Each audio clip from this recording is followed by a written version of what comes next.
ఈ రోజు మనం తెలుసుకోబోయే బ్యూటీ టిప్ ఏంటంటే క్లెన్జింగ్ అండ్ ఫేస్ వాష్. ఈ రెండిటికి మధ్య తేడా ఏమిటి? ఇవి రెండు ఒకటేనా? ఇవి రెండు ఒకటే అయితే రెండు వాడాలా? ఒకవేళ రెండు వాడితే ముందు ఏది వాడాలి, తర్వాత ఏది వాడాలి?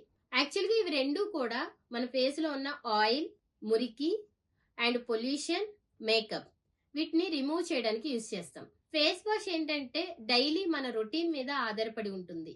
ఫర్ ఎగ్జాంపుల్ మనం మార్నింగ్ వెళ్ళి నైట్ వచ్చాక ఫేస్ వాష్ చేసుకుంటే పర్వాలేదు. కానీ ఎక్స్ట్రా ఆయిల్, ఎక్స్ట్రా పొల్యూషన్ కి మనం ఎక్స్పోజ్ అయి ఉంటే 100% రిజల్ట్ అనేది ఉండదు. క్లెన్జింగ్ ఏంటంటే చూడటానికి లోషన్ లా ఉంటుంది. ఫేస్ కి అప్లై చేసినప్పుడు నురగ రాదు. దీన్ని వాటర్ తో వాష్ చేయకూడదు, కాటన్ తో తుడుచుకుంటే సరిపోతుంది. నెక్స్ట్ ఏంటంటే ఎక్కువ ఆయిల్ ఫేస్ ఉన్నా, ఎక్కువ పొల్యూషన్ కి మనం ఎక్స్పోజ్ అయి ఉన్నా, ఎక్కువ మేకప్ ఉన్న క్లెన్జింగ్ అప్లై చేసి ఆఫ్టర్ ఫేస్ వాష్ యూజ్ చేస్తే 100% రిజల్ట్ అనేది ఉంటుంది.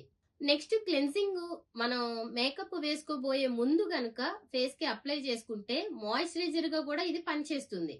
నెక్స్ట్ దీన్ని ఇంకో రకంగా కూడా మనం యూజ్ చేయొచ్చు. అదేంటంటే క్లెన్జింగ్ అనేది నైట్ మనం పడుకోబోయే ముందు ఫేస్ కి అప్లై చేసి పడుకుంటే మార్నింగ్ అయ్యేసరికి మన ఫేస్ చాలా ఫ్రెష్ గా కనిపిస్తుంది.